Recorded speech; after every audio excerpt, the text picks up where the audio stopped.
but what is the proudest accomplishment? What are the accomplishments that you're most proud of in terms of your time as governor?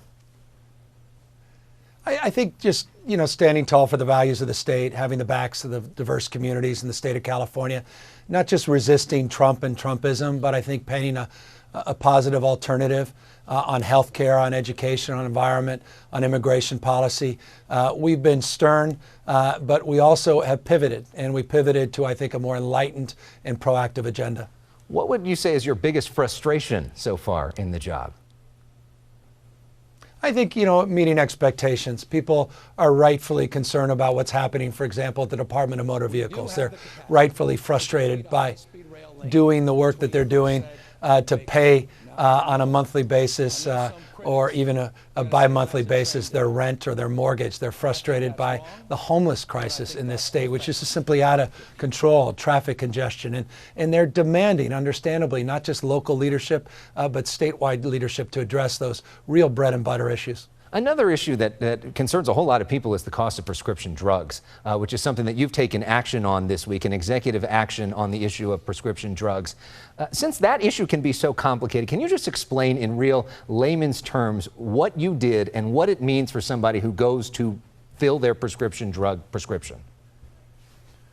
Well, we're going to save people real money. We're going to save the taxpayers hundreds of millions of dollars on an annual basis, billions of dollars over the next few years by doing something we all do in our own lives, and that is leverage our purchasing capacity. Many of us go to certain stores and retail outlets for bulk purchasing of goods. The state of California is now going to do the exact same thing as it relates to prescription drugs. We spend in California about $13 billion a year of your tax dollars to purchase pharmaceutical drugs through our prison systems, our state hospitals, through our retirement system, and through our Medicaid system, California referred to as Medi-Cal. The fact is we were doing it individually. We were doing it one-off. We weren't leveraging that purchasing. We weren't leveraging the volume.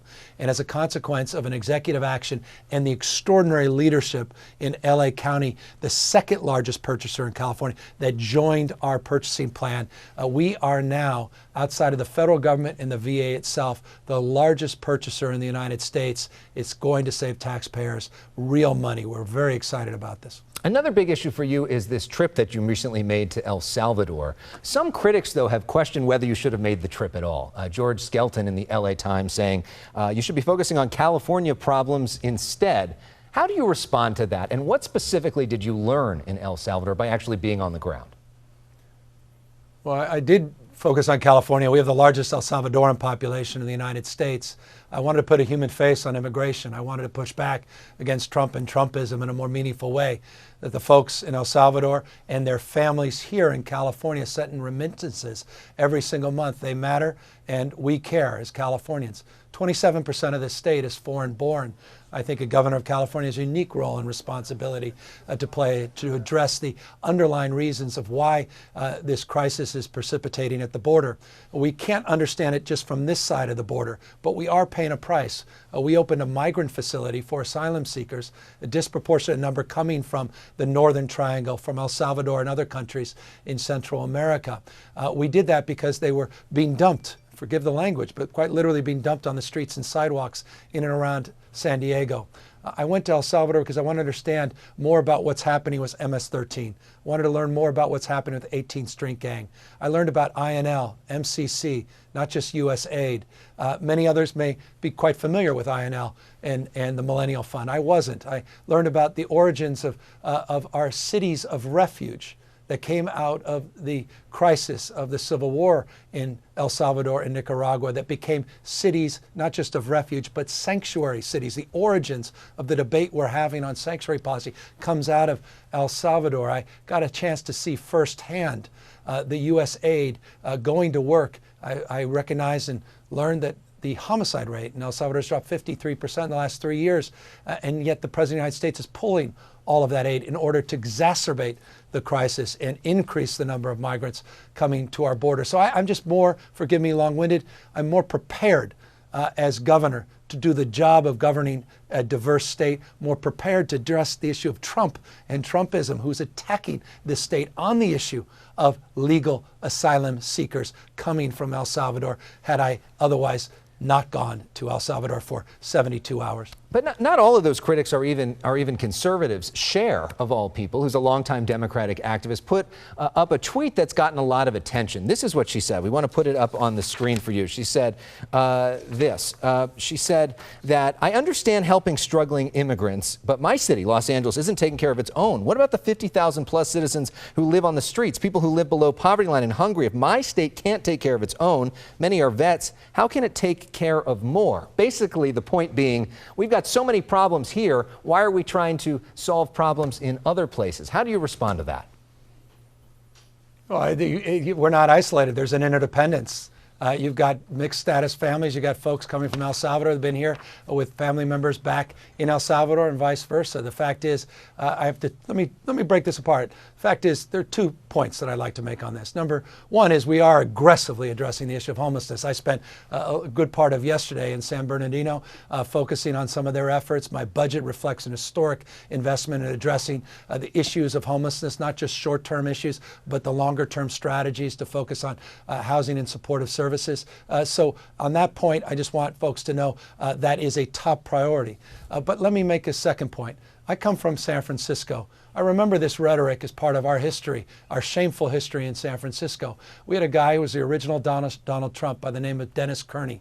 He began and ended every speech by saying, whatever else we do, the Chinese must go. Because he made the case that we're full. He made the case that we weren't taking care of our own. I think that's a framework of scarcity, not abundance. I don't subscribe to that frame. I don't want to pit one group against the other. And with all due respect, El Salvadorans are some of the hardest workers in the United States of America, and some of the most privileged in our country are direct beneficiaries of their hard work as caregivers, their hard work indirectly in the service industry and in institutions of higher learning and in extraordinary fields of advanced academia.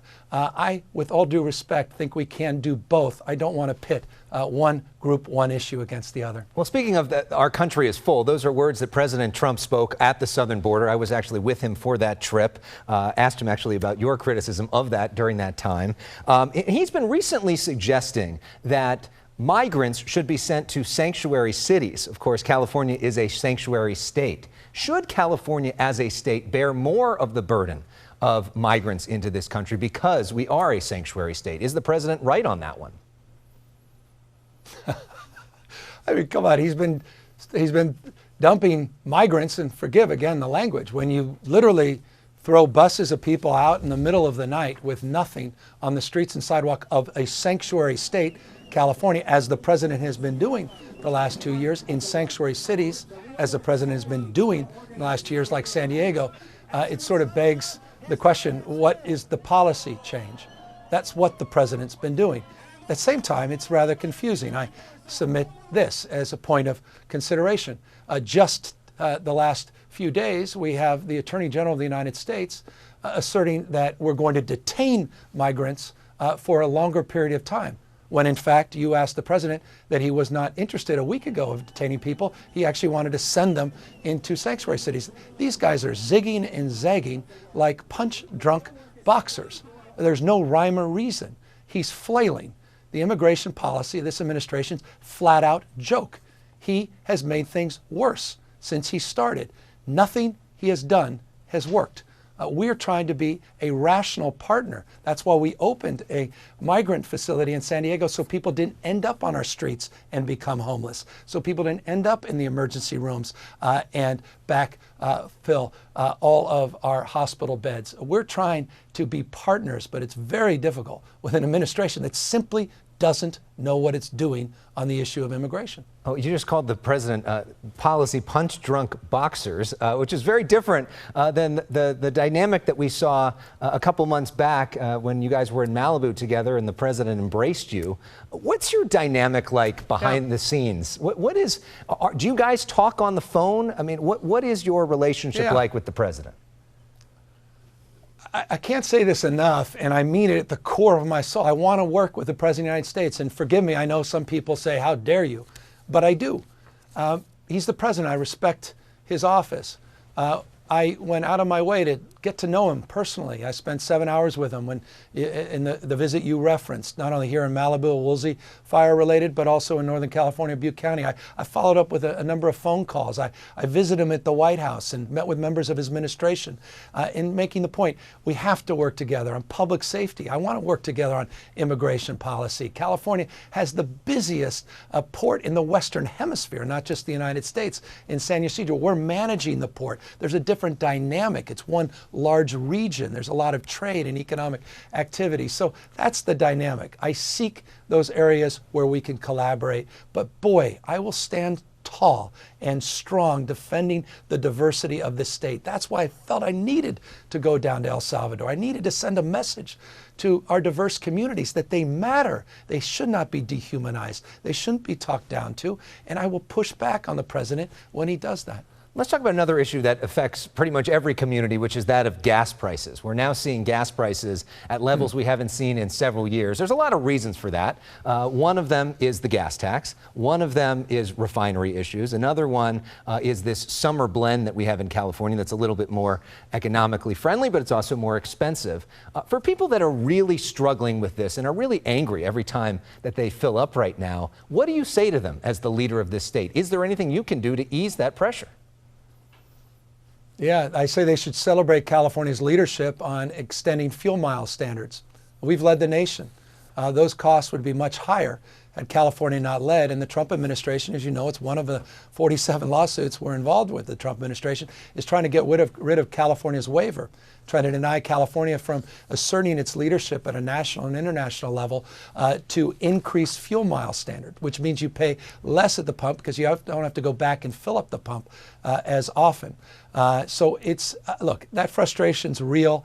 I get that. The cost of living is the issue in California. It starts with housing, childcare. It goes to the issues associated with paying at the pump. I get all of that. But know that California commensurately is looking for ways to be more efficient and to make sure those dollars are stretched much further.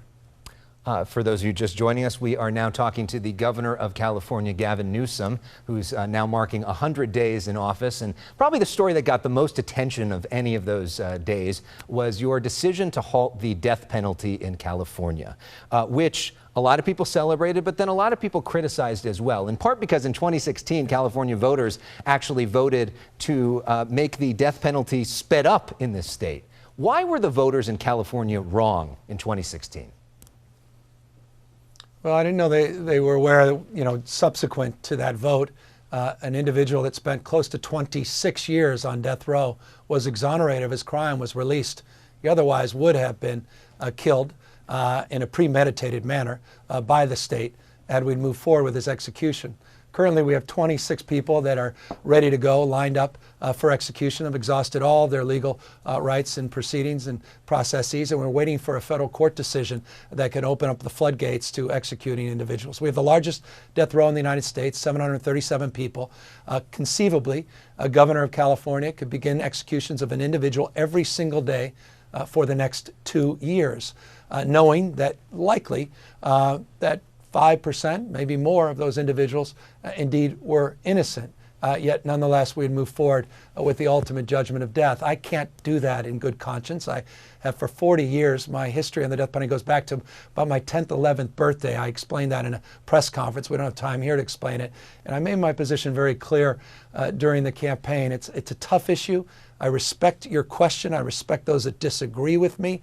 It's an emotional issue. And for victims, I've met with victims that are outraged by what I've done. I've met with victims that said you have no right to kill the perpetrator of the murder of my daughter in her name, that feel also we did the right thing. It's difficult, and it's a long way of saying I express this deep appreciation of how people feel on this, but just know I cannot sign off on the execution of people, knowing how racially unbalanced our criminal justice system and how on an issue of socioeconomics we do not do justice in our system in this day. Let's talk for a moment about the issue of taxes. One thing I hear repeatedly from people that choose to leave this state, especially some high-income people who choose to leave this state, is that housing's too expensive and taxes are just too high. And that's a significant tax base that's now leaving the state. Are there any taxes you think that should be cut? Well, I want to reform the tax code. I think it's long overdue. It's the most volatile tax system, arguably, in the United States of America. Our 13.3% on the top end, our 8.84%, the corporate taxes. We have among the highest sales tax, not the, but among the highest sales tax in the United States. The volatility through the capital gains has been our friend, meaning these huge surpluses that we're enjoying, but it's our enemy when we have deficits. So I think we can expand the tax code, or rather expand those services that we tax in a way that could address volatility, lower some taxes in the state, but it was going to require a huge political lift. It's going to require creating the conditions to build a legislative package over the next year, perhaps two, to ultimately invite those reforms. So look, I'm sensitive to this. I hear it all the time. I think there's a little hyperbole on the number of people leaving. There's been a recent Stanford study that sort of argues against that, but there's enough anecdotal evidence that I am concerned about, particularly with the SALT deductions being capped at $10,000, the state and local tax deductions, that I do think put California in a more vulnerable place because of Trump's tax reform. We are talking now with the governor of California, Gavin Newsom, celebrating 100 days on the job this week. What's we looking forward to in the next 100 days? The budget. Budgets, we talk about budgets being statements of values. Forgive me, but I spent 2 hours on my budget presentation in January. It animates me. I like getting in the weeds and the details. Our work on earned income tax credit, preschool programming, stabilizing the cost of higher education, second-year free community college, the work we're doing on health care and expanding subsidies, all of that's in the budget. There's so many wonderful things. Paying down debt, 100% of our debt, historic rainy day reserves, paying down pension obligations. That's the most exciting thing in front of us, at least from my perspective, in the next 100 days. In addition to this, the most stubborn and challenging thing, getting a deal with our legislature on the issue of energy, on the issue of our utilities, and addressing the new normal as it relates to climate change. We've got a bankrupt utility in Northern California, PG&E, and potentially 2 other bankrupt utilities in Southern California. They're 1 bond rating away from junk bond status. We've got to stabilize those IOUs, investor-owned utilities, and that is a huge legislative push through July 12th. The last question, because I guess I'm out of time, is I was going to play a little game with you, but I'll get to the most important question. Favorite director, Steven Spielberg or Jennifer Siebel Newsom? Now, Spielberg's been a big supporter of mine, but no bigger supporter than Jennifer Siebel Newsom, who's just premiered her newest film, The Great American Lie, about wealth and income inequality, social mobility in the United States, and the American dream, the California dream, being in peril. Well, I'm sure she'll like that plug. And she should come on the show. We thank you for being our first ever guest when we were on in Los Angeles. And now that we're on in San Francisco, we're great to have you on one of our first shows. You know, we like to play music on the show, so we're going to go out with one of your favorites, which is from Common, who played your inauguration night and your election night as well. So a little glory from Common, as we say, thanks to Governor Gavin Newsom. Thanks, Governor. Back with more of the issue. Thanks very much. Right after Appreciate this. it. That's good. When the war is won, we will be